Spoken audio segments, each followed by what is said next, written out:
Hey guys, I'm back with another reaction that I literally know nothing about. I have no idea what this is.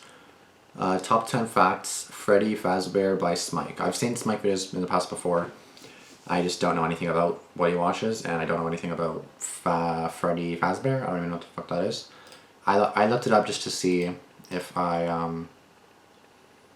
just to see if I got like a little bit of insight on what this is. So Freddy Fazbear is the titular antagonist of the Five Nights at Freddy's series, which makes sense because I remember he does the Five Nights at Freddy's videos, who later appears as multiple variations in the succeeding games. Freddy is an animatronic bear and children's entertainer housed at Freddy's Fazbear's Pizza alongside Bonnie and Chica. So it's just a little bear that's a titular antagonist, and I know what antagonist means, but I'm just gonna get the definition because like I know what it means, but at the same time it's like, what does that mean?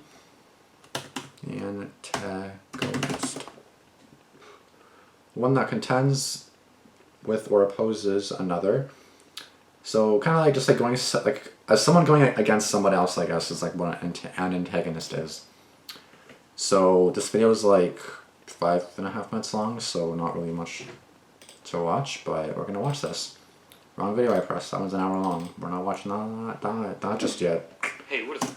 So, top 10 facts. Freddy Fazbear, Smike, 5.5 minutes long. Again, I know nothing about this, but I looked it up and I know what he's kind of about now. So, these are just 10 facts about the character. So let's see how I react. Let's go, guys. And I'll put the suggestion on the screen somewhere. Hey, what is up, guys? It is Mike here, and today I'm going to be showing you my top 10 facts about Freddy Fazbear. This idea was suggested by YouTube user Sharkcaster Wood, so thanks, man. So up number 10 is that Freddy has a strange handprint on his face. It is unknown what is the cause behind it, but some people speculate that this might be evidence that Freddy caused the bite of 87. Maybe whoever got bitten tried to push him back, you know? Or maybe the mark was left by Phone Guy when he was killed, which could make sense because technically Phone Guy was killed before you even started working there. I mean, yeah, you hear it on night 4, yes, but the recordings have actually been recorded 1 week before you started. So yeah, as you can see, there are many possibilities for what the handprint means, but we don't know for sure. Maybe Scott will reveal that in the third game, who knows? And then for fact number 9 is that Freddy is the only animatronic to feature 2 jump scares. No other animatronic in the whole series does that, and I do mean 2 jump scares in 1 game. And of course, I am referring to the first game where he can jump scare you at the end when you lose, or he can jump scare you at any time if you are I'm still past bad with jump scares. I get terrified of jump scares. In my opinion, that particular jump scare is the scariest jump scare in the first game. I swear, I almost got a heart attack when I got that one. And number 8 is that there is a very strange poster of Freddy ripping off his own head, which might replace the usual Freddy poster in the first game. It is unclear whether that particular poster was put there just to, you know, spook you out, or whether it has any actual meaning behind it. But somebody recently posted a comment that I found interesting, where he said that the reason why Freddy rips off his own head is possibly because the kid that possesses him is trying to escape and, you know, move on to the afterlife, possibly. And number 7 is that Freddy Fazbear looks strangely similar to Disney's Henry. Henry is a 7-foot-tall brown bear who serves as the master of ceremonies for the Disney theme park called Country Bear. In my opinion, they don't look like at all. I mean, look at him. He looks so similar. You know, he's brown. His tummy is a slightly lighter color. He has a bow tie. He has a top hat.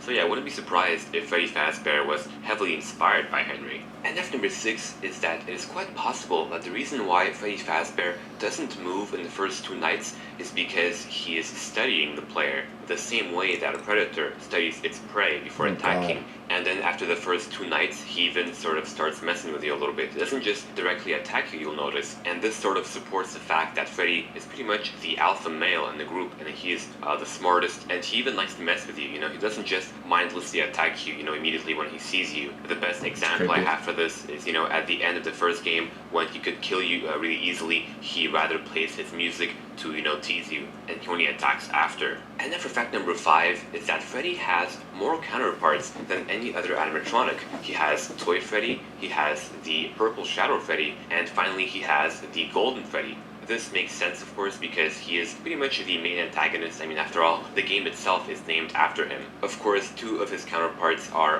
possibly illusions or hallucinations. Of course, I'm referring to Golden Freddy and even more so, Shadow Freddy. Both of them which, of course, make your game crash when you stare at them for too long. And then for fact number 4 is that the name Fazbear is very probably a mix between the names Fazbear and Fazbear. Fazbear is a very popular Muppet who himself was actually named after Fazbear, and Fazbear was one of the pioneers behind the animatronic system for Muppets. He was responsible for developing the eye mechanisms for Muppets such as Big Bird, and also he was behind the rods and cable control systems used to control small characters such as Rizzo the Rat and Doozers. And then for fact number 3 is that Scott actually said that Freddy Fazbear wasn't supposed to move at all, and that originally he was just supposed to stay on the show stage and only to attack you after you run out of power, like he does in Night 1 and 2. But then he decided to give Freddy more importance, since after all, the whole game is named after him, and so that's when he decided to give him a special AI, where he actually actively hunts and stalks you rather than just stay in the back. And then for fact number 2 is that Freddy seems to like to hide in the women's restroom. Oh, Freddy, you perv. It is unknown why exactly he does this, but one possibility is that maybe the kid who was stuffed into Freddy and therefore possessed him was actually a girl. And so then maybe therefore he has the conscience of a little girl. And also in the second game, Freddy does something similar to this, where he actually hangs around near the women's restroom without going in. This might be a little wink on Scott's part, as reference to the first game. And now finally for fact number 1 is, you know that song that Freddy plays at the end of the night when you lose power? Well, that song is actually called Toreador March, also known in French as Votre toast, je peux vous le rendre. This song, in its lyrics, describes various situations in the bull ring, and according to Wikipedia, it represents the cheering of the crowds and the fame that comes with victory. And so in that sense, it might represent a celebration on Freddy's part for winning this sort of quote-unquote contest, and that he's about to kill you. And also I found interesting that in the song's chorus, you can hear, and think well, yes, think as you are fighting, that a dark eye is watching you. So maybe a parallel could be drawn between this sentence and Freddy's eyes. So yeah, thanks for watching my video. If you've made it this far in the video, thank you so much, I honestly appreciate it. And otherwise, why not subscribe? And you'll be updated whenever I'm making any new videos. And yeah, I guess I'll see you guys next time. Peace! Interesting. Yeah, again, I have no idea what the fuck any of that meant.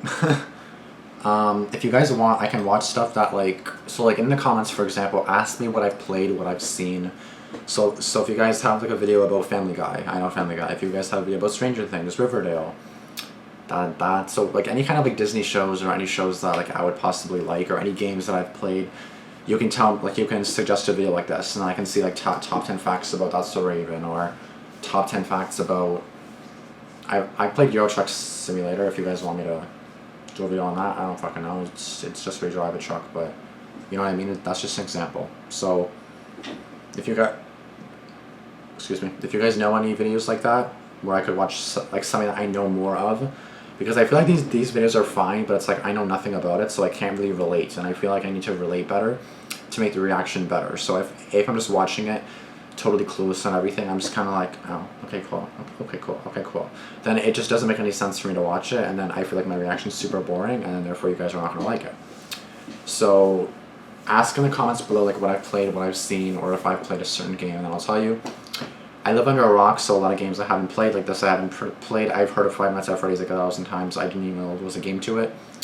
So there was obviously a game to it, you know what I mean? So it's I haven't played that, and it's just, again, in order to give you guys the best reaction, I want to actually view the thing or know what you guys are speaking of and know what the video is talking about when I'm watching it. So just for future reference, just please ask me if I've seen something, or again, if you don't care, and you just want to see what I think of a video, go for it. I just feel like it's a lot better if I've actually seen the video first. Sorry, if I've actually know what's going on in the video. Again, a Family Guy video, or That's a Raven video, Raven's Home video, Euro Truck Simulator video, you know what I mean? I'll just know more about it because I've played that game, I've watched that, so it's just it just makes a lot more sense. Simpsons I haven't really watched, so I wouldn't understand anything there, but Family Guy, I love Family Guy, and I still do. I don't really watch it much anymore, but yeah. Just a heads up, okay guys? Yeah, thank you guys so much for watching. If you guys enjoyed this video, be sure to give it a like, be sure to comment down below your thoughts on the video, and if you have any other suggestions, please let me know down below. and I'll get to it hopefully within a few months. My goal eventually is to get it done within like a month or two. It just depends how many I got and then how many are coming in at once. But yeah, we'll see what happens. And with that being said, I'll see you guys later. Thanks for watching. Peace. Also, subscribe and turn on post notifications to both of our channels. I don't know if I said that already.